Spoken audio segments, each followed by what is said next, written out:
अस्सलाम वालेकुम, this is Zara Shafi and you are watching commentary box. PSL special edition. नई Pakistan super league में super exciting मुकाबले जारी हैं। लीग मैचेस अब खत्म हो चुके हैं and now we are heading towards the playoff. चारों टीमें फाइनलाइज हो चुकी हैं, कौन किससे खेलने जा रहा है इसका फैसला भी हो चुका है और पहला मैच खेला जाएगा बेसिकली पेशावर और मुल्तान के दरमियान, जबकि एलिमिनेटर खेला जाएगा Islamabad United versus Quetta Gladiators के दरमियान। और हमने देखा कि गुज़िश्ता रोज़ भी एक बड़ा वन साइडेड सा मुकाबला हुआ था between Multan Sultans and Quetta Gladiators, और मुल्तान सुल्तान्स यहाँ पे जीतने में कामयाब रहे थे। 79 रन से उन्होंने ये मैच जीत लिया था। इस वक्त पॉइंट्स टेबल पर भी वो राज करते हुए नज़र आ रहे हैं। Let's have a look on the summary first. और हमने ये देखा कि आज मोहम्मद रिजवान ने 69 रन्स बनाए 47 बॉल्स पर, और जॉनसन चार्ल्स की जानिब से भी 53 रन्स की ज़बरदस्त इनिंग्स खेली गई। और बड़ा सरप्राइज़ किया है उसामा मीर ने, 3 विकेटें लेने में कामयाब हुए हैं और पीएसएल में अभी तक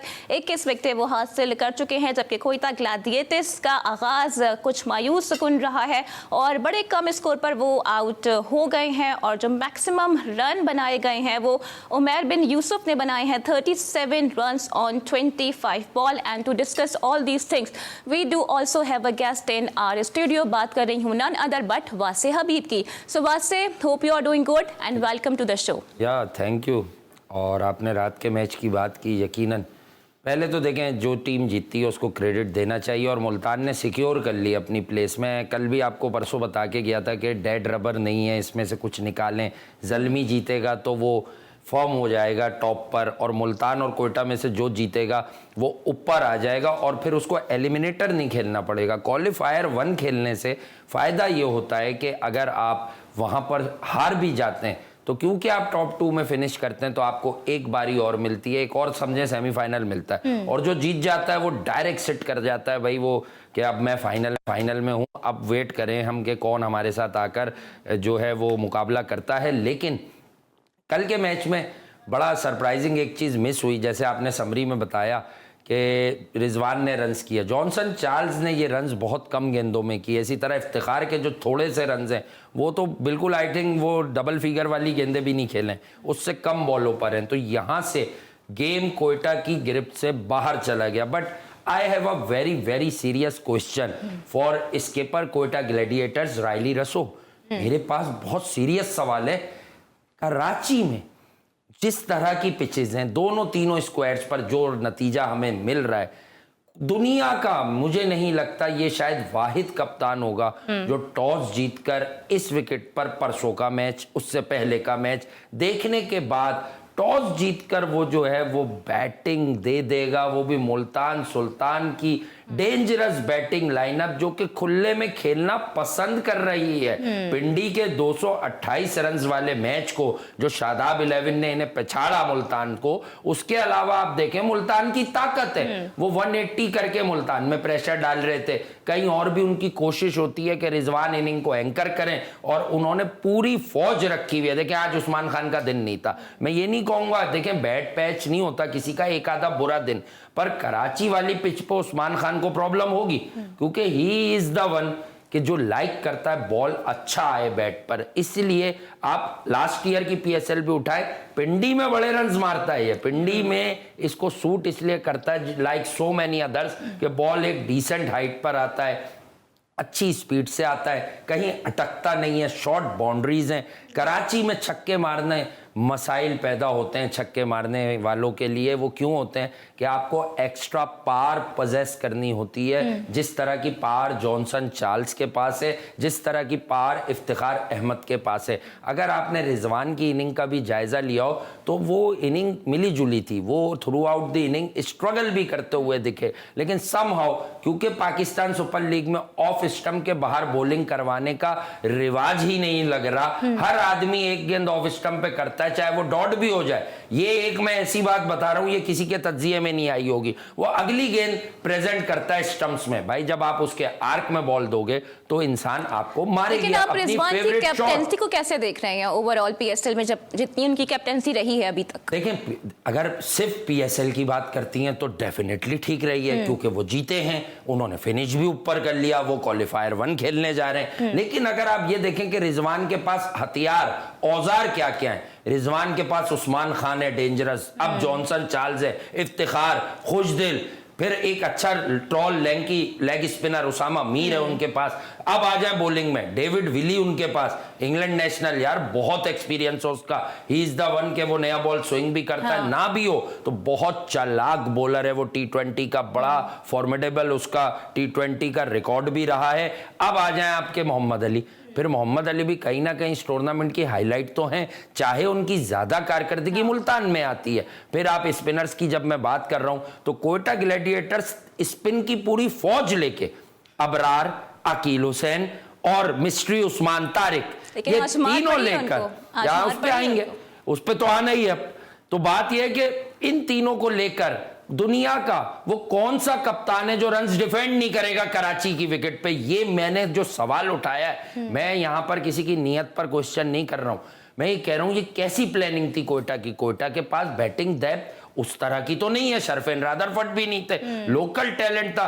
क्या ये सिर्फ शायद इस बात पे खेलें कि कलंदर्स के खिलाफ सऊद शकील इनिंग बिल्ड करते रहे और वसीम ने हीरोइक्स दिखा दिया, छक्का मार दिया तो हम लेट नाइट चेस पर चले जाएं, लेकिन वो कलंदर्स थे, ये ऑर्गेनाइज किस्म की बॉलिंग लाइनअप थी मुल्तान सुल्तान कोयटा वो मैच तुक्के में जीता था, आप ये कह रहे हैं? तुक्के में नहीं, देखें जब आपके दिन बुरे चल रहे होते हैं ना तो सब कुछ आपके खिलाफ जा रहा होता है। वो मैच कोयटा से ज्यादा लाहौर का जीतने वाला था, लेकिन लाहौर ने इस टूर्नामेंट में ऐसे कई मैच हारे, ऐसे कई मैच हारे। और मैंने आपको कहा है ना कि पाकिस्तान सुपर लीग जो है मेरी नजर में वो यंग टैलेंट को ढूंढने के लिए तो हो ही नहीं रही। मैं पिछली बातें तो करूंगा नहीं, PSL 8 की, PSL 7 की, PSL 9 सिर्फ पाकिस्तान के लिए नया कप्तान ढूंढने हो रही है, कोई नया टैलेंट। ये उमैर बिन यूसुफ को कहां छुपा के रखा था। चले सरफराज की तो उम्र हो गई, उम्र भी हो गई, कमर भी हो गई, टाइम हो गया। जो 3 मैचों से सरफराज की जगह खेल रहा है लॉरी एवेंस, क्या परफॉर्मेंसेज हैं उसकी। अगर मैं ये कह दूं सरफराज की प्रेजेंस को हटा के ये उस मैच के अलावा बाकी 2 कंपेटिटिव मैच हार गए। तो इस PSL में फिर हमारी कोई पिक्स नहीं है, आप यही कह रहे हैं, हमें कोई टैलेंट नहीं मिला? नहीं, देखिए हसीबुल्ला लास्ट ईयर लाइमलाइट में आया था, आपने उसे नर्चर ही नहीं किया। हारिस का ये प्रूफ हो गया था एक आधा इनिंग के बाद कि वो कंसिस्टेंट नहीं रह सकता, वो ओपन करके भी कंसिस्टेंट नहीं रहता। अब आप यहां लड़कों के एटीट्यूड देखें, मोहम्मद हारिस इंटरव्यू में कह रहे हैं ओपनिंग पे 50 करना तो कोई मसला ही नहीं है। अरे हमसे तो आप बाद में शिकायत कीजिए। मोहम्मद हारिस क्या ये अपने कप्तान और पाकिस्तान के फॉर्मर कैप्टन बाबर आजम को कह रहे हैं कि आप अगर ओपनिंग में 50-50 करते रहते तो ये कोई मसला ही नहीं है। अब क्यों हो रही है डिबेट? बाबर को टारगेट कर रहा है हारिस, सिर्फ इसलिए कि बाबर साइम की तारीफें कर रहा है, क्योंकि अब पाकिस्तान क्रिकेट में इस ग्रुप को भी ये नजर आ गया है कि अगर रिजवान कप्तान रहा तो शायद ये ओपन आ जाएगा। तो बाबर आजम अपना पार्टनर ढूंढ चुके हैं साइम अयूब कि अगर बाबर आजम को कोई वापस कप्तान बनाएगा तो बाबर आजम अब खुद ऊपर की फॉर्मेशन चेंज करेंगे। मोहम्मद हारिस से क्यों टारगेट कर रहे हैं? खुद भी उनको इतने मौके मिलते रहे हैं, खुद उनकी performance up to the mark नहीं है, फिर वो किस हैसियत से किसी और के ऊपर फिंगर रेस कर रहे हैं? देखें रमीज राजा साहब जब चेयरमैन थे उन्होंने कह दिया था हारिस में फ्लेयर है, पेट भर भर के झूठ बोले उन्होंने जब चेयरमैन थे, माजरत के साथ, उनका वैसे एज पर्सन एहतराम है, लेकिन अब वो भी इस PSL में कह रहे हैं उसके पास चंदी शॉट्स हैं। तो यार हम क्या अरबी फारसी में बताते थे आपको लास्ट ईयर से, स्पिन पे कच्चा एक बैट्समैन होता है, स्पिन पे कच्चा, इसको एक नॉर्मल स्पिनर पता भी नहीं चलता है कि करना क्या है। अब अगर वो किसी मैच में परफॉर्म कर देगा तो आप लोग गले पड़ जाएंगे, इसने तो रन्स कर दिए। मैं वही तो कहता हूं, अगर आप हमें भी 12 लगातार मैच खिलाएंगे इस कॉन्फिडेंस से कि तुम ड्रॉप नहीं होगे, तुम्हारे लिए हर यंगस्टर पर तलवार चला दी जाएगी, हसीबुल्ला को नहीं सेटल होने दूंगा, तुम खेलते रहोगे। क्या विकेट, अच्छा जिस दिन ये बयान इनका आया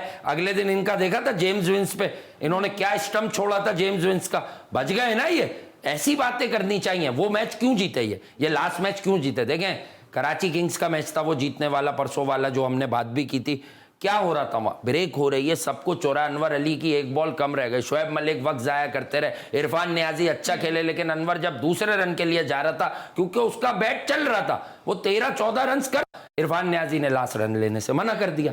अगर चांस लेते वो भले रन आउट होते या कुछ भी होता तो आपको एक एक्स्ट्रा बॉल तो मिल सकती थी। बहरहाल सोफा सो गुड। अच्छा, आपने अभी इरफान नियाजी की बात की है, फिर बाबर आजम की जानिब से भी कुछ स्टेटमेंट सामने आ रहे हैं और उन्होंने भी किसी ना किसी पर तनकीद के निश्तर बरसा दिए हैं। क्या एग्जैक्टली उन्होंने कहा है, इस पर भी डिस्कशन करेंगे, but right after this break.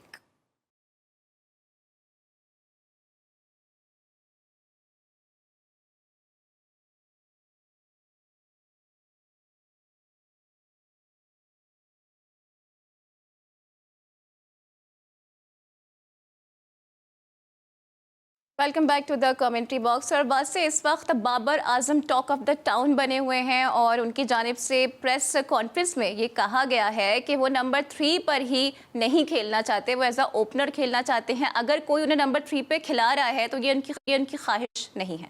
जी, वो आप जो बात कर रही हैं थोड़ा सा ट्विस्ट दे दिया आपने ताकि गुस्सा आ जाए। बात सीधी मैं आपको बता देता हूँ। उन्होंने कहा मैं नंबर 3 के लिए कंफर्टेबल नहीं था, यानी हफीज़ की बात को सेकंड कर दिया। हफीज़ ने कहा ना 2 महीने लगे मनाने में, वो ओपन करना चाहते हैं। देखिए मेरी बुक में बात को समझें, अगर बाबर आजम और रिजवान इन दोनों में से किसी एक को पाकिस्तान के लिए ओपन करनी हो तो मैं 100 नहीं, मैं 99 टाइम जो है वो बाबर के साथ जाऊंगा। उसका रीज़न समझें। मोहम्मद रिजवान एक तो वो बैटर नहीं है जो 20 ओवर खेले तो मैच का नक्शा चेंज हो जाए। यहाँ तो आपकी इंस्टिंक्ट जॉनसन, चार्ल्स और इफ्तिखार वाली हो कि आप आखिर में इतना मार दोगे कि टीमें गिर जाएंगी। आखिर में इंटरनेशनल क्रिकेट की बात कर रहा हूँ। इस PSL में भी जितनी वो फॉर्म दिखाते हैं उनका कहीं 200 का स्ट्राइक रेट नहीं आया है। ठीक है, आपको जवाब मिल गया। बाबर आजम का क्या है? बाबर आजम से पाकिस्तान की टीम में ये पक्की उम्मीद होती है कि अगर वो सेट हो जाएंगे तो वो एक एंड को रोक कर रखेंगे और सिंगल डबल कुछ भी है, स्ट्राइक रोटेशन बेहतर कर लें वो तो पीपल लाइक साइम, इफ्तिखार या जो भी है, अगर आगा सलमान की इंडक्शन हो जाती है या किसी और की हो जाती है, क्योंकि फ़खर जमान ने अपना केस बड़ा ख़राब कर लिया है। देखिए T20 क्रिकेट में फ़खर वैसे ही बहुत अरसे से डिलीवर नहीं कर रहे और फ़खर की T20 की 21 के अंदर की औसत है पाकिस्तान के लिए। तो मैं हालांकि उनका बहुत बड़ा हिमायती हूँ, लेकिन समहाउ कभी ना कभी दिन आ जाता है। वनडे क्रिकेट में मैं अब भी कहता हूँ कि गेम बड़ा लंबा जाता है फ़खर, और उसमें कारकर्दगी है उनकी कहीं ना कहीं। लेकिन T20 क्रिकेट में अगर साइम अयूब आपको मिल गया और फ़खर कंप्रोमाइजिंग भी रहते हैं कि मुझे वन डाउन भी खेल लूंगा मैं इन दोनों की वजह से, तो फ़खर जमान अगर ओपन नहीं करेंगे तो मेरी बुक में फ़खर जमान नंबर 3 और 4 के प्लेयर नहीं है भाई, माजरत के साथ। बाबर ने तो अपने अज़ाइम बता दिए कि वो एज अ ओपनर खेलना चाहते हैं, लेकिन मोहम्मद हफीज़ और अजहर अली ने ये भी कह दिया है कि भाई आपका कंफर्ट जोन नहीं देखा जाएगा, जो उस वक्त नीड होगी आपको उसके मुताबिक खेलना पड़ेगा। और आप ही नहीं है बल्कि आपसे पहले भी काफ़ी बैटर्स आ चुके हैं और आपके जाने के बाद भी आ जाएंगे। किसने कहा है? मोहम्मद हफीज एंड अजहर अली। इन दोनों ने, ये दोनों क्या पाकिस्तान क्रिकेट बोर्ड के चेयरमैन और वाइस चेयरमैन लग गए? क्योंकि वो टारगेट उनको कर रहे थे ना। It's up to coaching staff, it's up to our captain. ये क्यों बात कर रहे हैं? ये वाली कंफर्ट जोन अब कर रहे हैं, जब काम नहीं है PCB में। अजहर अली तो अभी कंसीडर हो रहे हैं किसी बात के लिए, सुनने में आ रहा है। ये ज्यादती है भाई, अगर कंफर्ट जोन की क्या बातें कर रहे हैं। मैं अब बताऊं अजहर अली ने कितनी जगहों ने ग्रेट बोलना शुरू कर दिया। एक पाकिस्तान का बना बनाया ट्रिपल सेंचुरियन टेस्ट बैटर, वो जब से बाबर कप्तान हुए उन्होंने देखें, एक तारीफ होती है जो जायज हो। जैसे आप मेरे लिए कुछ बोलेंगी, जायज बोलेंगी ना, मुझे समझ आ जाएगा। एक होती है ओवर प्रेजिंग कि यार मैं खेलता रहूं, अब मैं तो कप्तान हूं नहीं है, मुझे बाहर ना कर दे। तो अजहर अली अपने आखिरी 15-20 टेस्ट जो खेले हैं बाबर की कप्तानी वाले, चाहे वो 8 हैं, चाहे 9 हैं, चाहे 10 हैं, वो सब पेट भर भर के झूठ बोलकर खेले। अब वो बस तज्जिया कर रहे हैं तो आप लोगों को सर याद आ जाता है कि यूं है ये पाकिस्तान की कॉज है। अरे पाकिस्तान की कॉज होती तो आपका तज्जिया मेरी तरह 3 साल पहले होता कि इस वाली मेंटल अप्रोच से आप मेगा इवेंट्स नहीं जीत पाएंगे। बर्बाद कर दिया इन लोगों ने आपकी इंटरनेशनल क्रिकेट को। मैं PSL को सिर्फ अपने यंगस्टर के लिए देखता हूं। ये यंगस्टर का पैमाना है, मैं आपको डे 1 से बता रहा हूं। ये बाबर और रिजवान अगर लोकल बॉलर पे परफॉर्म कर रहे, ये एहसान नहीं कर रहे, मैं आपको दावे से कह रहा हूं, आप फिर एक किसी कंपेटिटिव इंटरनेशनल मैच को देखिएगा, फिर आपकी आंखें खुल जाएंगी। मैं तो 4 साल से खोल रहा हूं। लेकिन अजहर अली कह रही हैं कि इवेंचुअली हमें रिजल्ट्स चाहिए होते हैं। रिजल्ट तभी आते हैं जब आप मैच जीतते हैं। जी हां, रिजल्ट्स के लिए आप समझे। देखिए, जब मुल्क के नाम के साथ आप क्रिकेट खेलते हैं, जब आपने सब्ज हिलाली कैप पहन ली मुल्क की, तो मसला समझे नहीं आप क्या हो जाता है? क्या हो जाता है? आप मुल्क को रिप्रेजेंट कॉस, ये कोई क्लब क्रिकेट थोड़ी है, ये आपके हाँ रमजान की नाइट बॉल टूर्नामेंट थोड़ी हो रहा है। ये आप मुझे बताएं, आपने दुनिया में कहीं देखा जो हरकत रिजवान ने न्यूजीलैंड में की? यार मतलब एक तो आप 3-4 मैच में फेल हैं, जहां आपके रन आ गए, आपने प्रेस कॉन्फ्रेंस कर दी।